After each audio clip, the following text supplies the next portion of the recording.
నమస్తే, జర్నలిస్ట్ మీ కేఎంఆర్. రాజకీయ పార్టీలో టిక్కెట్లు అమ్ముకోవడం చాలా మామూలైన విషయం. అది నేషనల్ పార్టీయా ప్రాంతీయ పార్టీలా అనే దానికంటే నేషనల్ పార్టీస్లో అలాంటి సంస్కృతి చాలా తక్కువగా ఉంటుంది. సమర్థత, పార్టీలో ఉన్న నాయకుడి యొక్క దమ్ము ధైర్యం, ప్రజలతో ఉన్న సత్సంబంధాలు అవి కొంచెం క్యాలిక్యులేటెడ్గా వెళ్తారు జాతీయ పార్టీలు. కానీ ప్రాంతీయ పార్టీలకు వచ్చేసరికి పైరువులు నడుస్తాయి, టిక్కెట్లు కొనుగోలు నడుస్తాయి. ఇక్కడ ఎవరైతే ఎగుమతి దిగుమతి అంటే కొత్తగా వచ్చిన వాళ్ళందరినీ కూడా వాళ్ళు వచ్చేవాళ్ళు కూడా సూట్ కేసులతో వస్తారు ఏ పార్టీలోనైనా. ప్రస్తుతం కడప జిల్లా, ఉమ్మడి కడప జిల్లా రైల్వే కోడూరు ఎస్సీ రిజర్వ్ నియోజకవర్గం అక్కడ సంచలనంగా మారింది. ఒక టీడీపీ కార్యకర్త సుధా మాధవి, ఆమె ప్రెస్ కాన్ఫరెన్స్ పెట్టి విజయవాడ ఒక అడ్వకేట్ని కలిసి ఒక సంచలనమైన వ్యాఖ్యలు చేశారు. కీలక సమాచారం కూడా లీక్ చేశారు.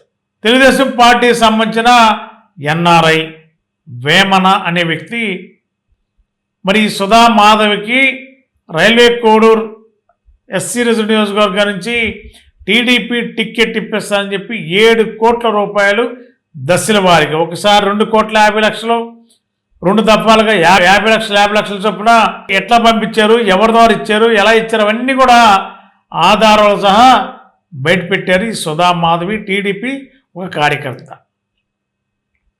మరి టీడీపీ కార్యకర్తకి 7 కోట్ల రూపాయలు ఆదాయం ఉందంటే ఆవిడ స్థితిగతులు ఏంటి, రైల్వే కోడూరులో ఆవిడ స్థాయి ఏంటి, ఒక కార్యకర్త ఇన్ని కోట్లు ఖర్చు పెట్టగలదా, ఆవిడకున్న బ్యాక్గ్రౌండ్ ఏంటి, ఆర్థికంగా ఉన్న వనరులు ఏంటి, ఇవన్నీ చూస్తే వాళ్ళ కుటుంబం కానీ వాళ్ళ హస్బెండ్ కానీ గతంలో రాజకీయ పరంగా అంటే వ్యాపార పరంగా ఉద్యోగపరంగా కుటుంబాలు కూడా కొద్దిగా లావిష్గా ఉండే కుటుంబాలు కాదు. ఎప్పటి నుంచో టీడీపీ అంటే అభిమానం కాబట్టి టీడీపీ కోసం నిరంతరం పోటీ చేస్తూ పనిచేస్తూ చంద్రబాబు నాయుడు గారు 2014 నుండి 19 వరకు, 19 నుండి 24 వరకు టీడీపీ షెడ్యూల్ ఏది ఇచ్చినా కూడా క్రమం తప్పకుండా రైల్వే కోడూరులో ఎస్సీ రిజర్వ్ నియోజకవర్గం కడప జిల్లాలో ఆమె గత 10 ఏళ్ళు టీడీపీకి కార్యకర్తగా అంకిత భావంతో పనిచేసి లక్షల రూపాయలు పార్టీ కోసం కష్టపడి పనిచేసిన ఈ సుధా మాధవికి 7 కోట్ల రూపాయలు తీసుకుని ఎగనామం పెట్టి 7 కోట్లు అడిగితే పోలీసులతో రకరకాలుగా భయపెట్టడం,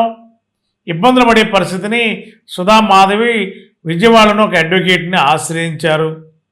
మరి దీనిపైన ఒక అడ్వకేటు జడా శ్రావణ్ గారు పోరాటం సాగించబోతున్నారు కోర్టు ద్వారాని కూడా మనకున్న సమాచారం. తెలుగుదేశం పార్టీకి వరుసగా కొన్ని ఇబ్బందులు ఏర్పడుతున్నాయి.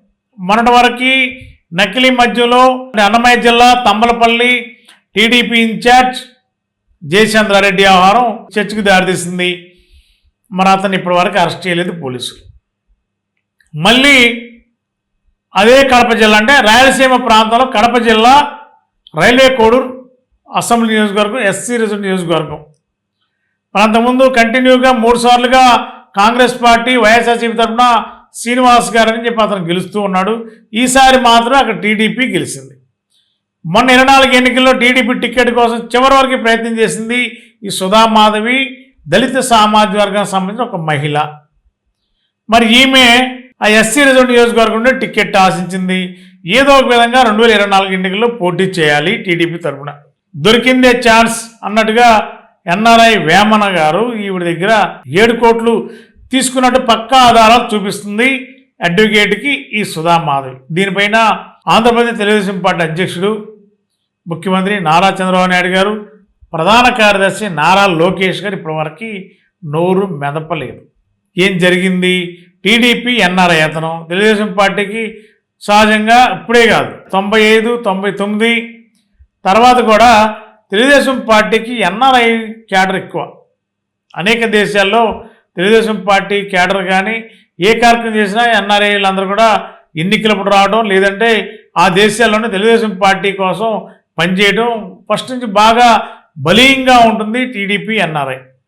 మరి టీడీపీ ఎన్ఆర్ఐ వేమన మరి 7 కోట్ల రూపాయలు తీసుకుని చంద్రబాబు నాయుడు గారు బాగా పరిచయం, చంద్రబాబు నాయుడు గారు సతీమణి భువనేశ్వర్ గారు బాగా పరిచయం, నారా లోకేష్ గారు అంతకంటే ఎక్కువ పరిచయం, టికెట్ కన్ఫర్మ్ చేపిస్తాను రైల్వే కోడూరు ఎస్సీ నియోజకవర్గం కడప జిల్లా ఇప్పిస్తానని చెప్పి మోసం చేసిన టీడీపీ ఎన్ఆర్ఐ వేమన విషయంలో టీడీపీ అధిష్టానం ఇప్పటివరకు నోరు మెదపలేదు, మౌనంగా ఉన్నారు. అంటే ఒక టీడీపీ కార్యకర్త, ఆమె సామాజిక వర్గం అనేది పక్కన పెడితే తెలుగుదేశం పార్టీలో 10 ఏళ్ళుగా కష్టపడి పనిచేస్తున్న ఒక మహిళకి ఇంత అన్యాయం జరిగితే, మరి 7 కోట్ల రూపాయలు లాస్ అయ్యి టిక్కెట్ కోసం మోసపోతే తెలుగుదేశం పార్టీలో ఉన్న పెద్దలు ఎవరూ మాట్లాడలేదు ఇప్పుడు వరకు. మరి ఆమెకి న్యాయం చేయడానికి విజయవాడ కేంద్రంగా ఉన్న ఒక advocate, senior advocate Jada Shravan గారు రంగంలో దిగారు. మరి ఆమె పిల్లలు ఆమె అడ్వకేట్ గారు ఆశ్రయించారు. మరి ఆయన కూడా హైకోర్టులో ఈ నెక్స్ట్ వీక్లో రిట్ అయిపోతున్నట్టున్నారు. తెలుగుదేశం పార్టీ పైన, అదేవిధంగా వేమన టీడీపీ ఎన్ఆర్ఐ పైన కేసు కట్టించడం, మరి ఈ 7 కోట్ల రూపాయలు ఇప్పించడం, ఇవన్నీ కూడా మరి లీగల్గా ప్రొసీడ్ అవడానికి సుధా మాధవి గారు రంగంలో దిగారు. మరి ఈలోపే టీడీపీ అధిష్టానం ఎవరన్నా దూతలను పంపించి దీన్ని రాయబారం చేసి ఎక్కడ కూడా బయటికి పొక్కకుండా, పార్టీ డ్యామేజ్ కాకుండా ముందుగానే ఏదైనా వ్యూహం చేస్తుందా అని కూడా కొన్ని అనుమానాలు వ్యక్తం అవుతున్నాయి. ఏదేమైనా సుధా మాధవ్ గారు ఒక అడ్వకేట్ని సంప్రదించారు కాబట్టి దానికి స్టిక్ అయి ఉన్నారని కూడా మనకున్న సమాచారం. టీడీపీకి ఇది ఒక విధంగా ఒక షాక్. ఇది టీడీపీ ఎన్ఆర్ఐ, టీడీపీ సంబంధించిన కార్యకర్త దగ్గరే కోట్ల రూపాయలు లంచం తీసుకుని సీట్ ఇప్పిస్తారంటే పార్టీకి బాగా డ్యామేజ్ ఇది. మరి చంద్రబాబు నాయుడు గారు దీనిపైన ఏం ఆలోచిస్తారు, ఏం నిర్ణయం తీసుకున్నారో తెలియదు. కానీ ఇప్పటికైతే రాష్ట్రంలో మీడియాలో, అదేవిధంగా సోషల్ మీడియా అంతా కూడా అల్లరైపోయి ఉంది. సుధా మాధవి దీనిపైన పోరాటం సాగిస్తానని చెప్పి గంటాపదంగా చెప్తున్నారు. టీడీపీ అధిష్టానం ఏ విధంగా స్పందిస్తుందో చూద్దాం. మరి thank you. Ashram cancer care, Ashram hospitals, Eluru. సంయుక్త పశ్చిమ గోదావరి జిల్లాలోని అత్యుత్తమ క్యాన్సర్ వైద్యం మన ఆశ్రమ్ క్యాన్సర్ కేర్ లో. సెంట్రల్ ఆంధ్రాలో తొలిసారిగా 6 డాఫ్ టెక్నాలజీ ద్వారా రేడియోథెరపీ ట్రీట్మెంట్స్ అందిస్తున్న మన Ashram cancer care breast cancer, గర్భాశయ ముఖద్వార క్యాన్సర్, జీర్ణాశయ క్యాన్సర్, బ్రెయిన్ క్యాన్సర్, నోటి క్యాన్సర్, గొంతు క్యాన్సర్, ఊపిరితిత్తుల క్యాన్సర్, బోన్ క్యాన్సర్, అండాశయ క్యాన్సర్, మూత్రకోశ క్యాన్సర్, ప్రొస్టేట్ క్యాన్సర్, చర్మ క్యాన్సర్, ఇలా క్యాన్సర్ వ్యాధి ఏదైనా చికిత్స ఆశ్రమ్ క్యాన్సర్ కేర్ లోనే. బ్రాక్కిథెరపీ, కీమోథెరపీ, రేడియోథెరపీ, సర్జికల్ ఆంకాలజీ సేవలు 24 గంటలు అందుబాటులో. డాక్టర్ ఎన్టీఆర్ వైద్య సేవ, ఎంప్లాయీస్ హెల్త్ స్కీమ్, ప్రముఖ ఇన్సూరెన్స్ కంపెనీల గుర్తింపు పొందిన హాస్పిటల్ మన Ashram cancer care hospital. Ashram cancer care, NH5, Malkapuram, Eluru, Andhra Pradesh. Phone numbers 08812 288 299 94910 44836.